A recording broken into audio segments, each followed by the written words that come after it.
Welcome to my channel. मेरे दोस्तों, आपका स्वागत है मेरे चैनल में। और आज हम कक्षा 10 की पुस्तिका आर्थिक विकास की समझ का पाठ 2 भारतीय अर्थव्यवस्था के क्षेत्रक का अध्ययन करेंगे। तो चलिए शुरू करते हैं। यदि आपने अभी तक हमारे चैनल को सब्सक्राइब नहीं किया तो जरूर कर लें, क्योंकि हम आपके लिए प्रतियोगी परीक्षा हेतु एनसीईआरटी बोर्ड एग्जाम्स हेतु विभिन्न विषयों की तैयारी करवाने वाले ऑडियो वीडियो लाते रहेंगे। तो चलिए शुरू करते हैं। तो चलिए, चैप्टर का नाम क्या है? भारतीय अर्थव्यवस्था के क्षेत्रक। पिछले चैप्टर में हमने विकास क्या है इसके विषय में समझा था। विकास क्या है? विकास यानी जीवन जीवन में होने वाली वृद्धि, जीवन की सुविधाओं में होने वाली वृद्धि, वो विकास। अब हम भारतीय अर्थव्यवस्था के क्षेत्रकों के विषय में जानेंगे। तो भारतीय अर्थव्यवस्था को 3 क्षेत्रों में बांटा गया है। पहला है प्राथमिक क्षेत्र। जब हम प्राकृतिक संसाधनों जैसे कृषि, खनन, मत्स्य आदि उद्योग का उपयोग करके किसी वस्तु का उत्पादन करते हैं तो यह प्राथमिक क्षेत्र की गतिविधियां कहलाती है। खनन, लकड़ी काटना, लबरिंग और मत्स्य पशुपालन आदि ऐसे ही प्राथमिक गतिविधियां यानी कृषि क्षेत्र से जुड़ी हुई गतिविधियां को हम प्राथमिक क्षेत्र की गतिविधियों के रूप में परिभाषित कर सकते हैं। तो चलिए, अगला क्षेत्रक है द्वितीयक क्षेत्रक। इस क्षेत्रक में क्या होता है, देखिए अब जरा। इसको हम बोलते हैं मध्य क्षेत्रक या माध्यमिक क्षेत्रक। द्वितीय क्षेत्रक प्राकृतिक उत्पादों का विनिर्माण प्रणाली के जरिए अन्य रूपों में परिवर्तन करना, यानी जो आपको प्राकृतिक प्राकृतिक उत्पाद प्राप्त है उनका आप उपयोग करके कुछ उत्पादन ही तो करेंगे, उनसे आप कुछ कुछ बनाएंगे। तो ये सब द्वितीय क्षेत्रक में समाविष्ट हो जाता है। इसको हम औद्योगिक क्षेत्रक भी कहते हैं। चीनी उद्योग, कागज उद्योग आदि प्राथमिक गतिविधियों पर निर्भर करते हैं। जैसे आपको कागज बनाना है तो आपको लकड़ी चाहिए, तो लकड़ी आप प्राथमिक क्षेत्र से ही लेंगे। तो इस प्रकार हम इसको इस रूप में भी परिभाषित कर सकते हैं कि प्राथमिक क्षेत्र से प्राप्त उत्पाद को जिस क्षेत्रक में उत्पादित यानी उसको अपडेट किया जाता है, उस क्षेत्र को हम द्वितीयक क्षेत्रक कहते हैं। अब तृतीयक क्षेत्र की बात करते हैं। यह क्षेत्रक वस्तु या सेवाओं का उत्पादन नहीं करता, बल्कि प्राथमिक एवं द्वितीयक क्षेत्र की उत्पादन प्रक्रिया में सहायता करता है। इसको इसलिए सहायता क्षेत्र सेवा क्षेत्र भी कहते हैं। जैसे मान लीजिए, बैंक, शिक्षा में जो व्यक्ति कार्य कर रहा है वह तृतीयक क्षेत्रक सेवा क्षेत्रक के अंतर्गत आता है। अब एक अगले टॉपिक पे चलते हैं, जिसका नाम है सकल घरेलू उत्पाद, जीडीपी।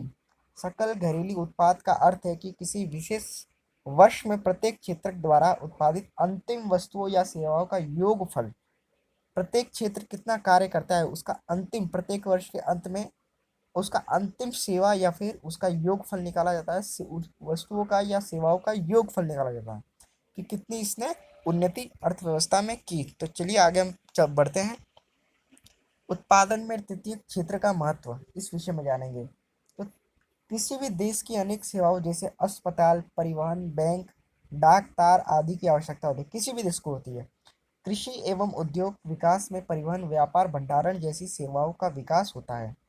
आय बढ़ने से कई सेवाओं जैसे रेस्तरां, पर्यटन, शॉपिंग, निजी अस्पताल तथा विद्यालय आदि की मांग शुरू करते हैं। सूचना और संचार प्रौद्योगिकी पर आधारित कुछ नवीन सेवाओं महत्वपूर्ण और अपरिहार्य हो गई है, यानी आपको इनका उपयोग करना ही करना पड़ेगा। अल्प बेरोजगारी। जब किसी काम में जितने लोगों की जरूरत हो उससे ज्यादा लोग काम में लगे हो और वह अपनी उत्पादन क्षमता से कम योग्यता से काम कर रहे हो तो इसे प्रच्छन्न या छुपी बेरोजगारी कहते हैं। कोई भी एक वर्ग में ज़्यादा लोग काम करें और उत्पादन नहीं बढ़े तो इसको हम क्या कहते हैं? अल्प बेरोजगारी। से आप याद रखिएगा। अगला हमारा टॉपिक है राष्ट्रीय ग्रामीण रोजगार गारंटी अधिनियम। ये एक अधिनियम है जो 2005 में पारित हुआ था। तो इस अधिनियम के अंतर्गत क्या क्या है वो समझते हैं। 100 दिन के रोजगार की सरकार की ओर से गारंटी आपको प्राप्त रहेगी। सरकार रोजगार उपलब्ध कराने में असफल रहती है तो वह लोगों को बेरोजगारी भत्ता देगी, यानी सैलरी देगी। अगला है संगठित क्षेत्र। इसके विषय में विस्तार से चर्चा करते हैं। संगठित क्षेत्र क्या होता है? संगठित क्षेत्र के पहले मैं आपको उदाहरण दे देता हूँ। जैसे कि आप कोई बैंक में काम करते हो, आपको कोई सरकारी नौकरी हो, तो इसमें आपको रोजगार की अवधि नियमित होती है, सरकार द्वारा पंजीकृत होते हैं। आपका जो नौकरी वोकरी होती है आपकी सरकार द्वारा पंजीकृत होती है। सरकारी नियमों और एवं विनियमों का अनुपालन होता है।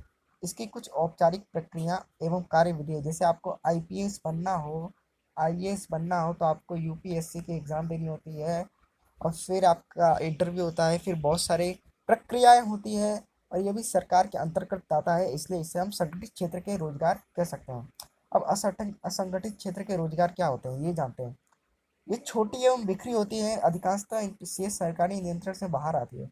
इसका उदाहरण जैसे जैसे कि मान लीजिए एक दुकान है, दुकान पे कोई काम करता है, वह दुकान का मालिक नहीं है, बस दुकान के कार्यों में सहायता करता है, तो वह असंगठित क्षेत्र में आएगा। रोज विनियम तो होते हैं परंतु उसका अनुपालन नहीं होता, रोजगार सुरक्षित नहीं होता, दुकान वाला कभी भी अपने नौकर को दुकान से निकाल सकता है, तो इसे हम असंगठित क्षेत्र में परिभाषित कर सकते हैं। तो चलिए, आपको आपके मन में कुछ प्रश्न उठ रहे होंगे भारतीय अर्थव्यवस्था के क्षेत्रकों से लेकर इन इन क्षेत्रकों को हम विभिन्न विभिन्न तरीकों के प्रश्नों से समझते हैं। तो चलिए शुरू करते हैं। पहला प्रश्न, क्या आप मानते हैं आर्थिक गतिविधियों का प्राथमिक, द्वितीय एवं तृतीय क्षेत्र में विभाजन की उपयोगिता है? व्याख्या कीजिए। देखिए, आपको व्याख्यांकित तो करना है इसमें। तृतीय क्षेत्र अन्य क्षेत्रों से भिन्न है, उदाहरण सहित समझाइए। प्रच्छन्न में बेरोजगारी से क्या अभिप्राय है? शहरी और ग्रामीण क्षेत्रों से इसकी एक एक उदाहरण दें। अर्थव्यवस्था के विकास में तृतीय क्षेत्र की कोई महत्वपूर्ण भूमिका नहीं निभा रहा, क्या आप इससे सहमत हैं? तर्क सहित उत्तर दिए। संगठित और असंगठित क्षेत्र में रोजगारी की परिस्थितियों की तुलना करें और राष्ट्रीय ग्रामीण स्वराज रोजगार योजना के विषय 2005 के उद्देश्यों के विषय में हम जानेंगे। चलिए शुरू करते हैं। पहला, रोजगार की परिस्थिति के आधार पर आदि गतिविधियां निम्नलिखित क्षेत्रों में विभाजित हो जाती हैं। प्राथमिक, द्वितीयक एवं तृतीयक। उत्पादों के आधार पर हम इनको वर्गीकृत करते हैं। प्राथमिक के बारे में आप जानते ही हैं, प्रकृति से प्राप्त तत्व, मत्स्य उद्योग, कृषि उद्योग इसमें समाविष्ट होते हैं। द्वितीय क्षेत्र में क्या होता है कि आपको जो कच्चा माल मिलता है उसे आप यूज़ करके मैन्युफैक्चरिंग का वर्क करते हैं। तृतीय क्षेत्र यानी सेवा क्षेत्र। तृतीय क्षेत्र यानी सेवा क्षेत्र, इसमें मुख्य सुविधाएं जैसे यातायात, संचार, बैंक शिक्षा आदि की सेवाएं प्राप्त होती है। तृतीय क्षेत्र में वस्तुओं का नहीं वन सेवाओं का निर्माण किया जाता है। राष्ट्रीय आय का मुख्य आधार ये तृतीय क्षेत्र ही है, चाहे रोजगार का मुख्य आधार कभी भी कृषि या प्राथमिक क्षेत्र है। तृतीय क्षेत्र में अनेक क्रिया होती हैं जैसे यातायात, संचार, शिक्षा। इस क्षेत्र में किसी भी वस्तु का निर्माण नहीं किया जाता है।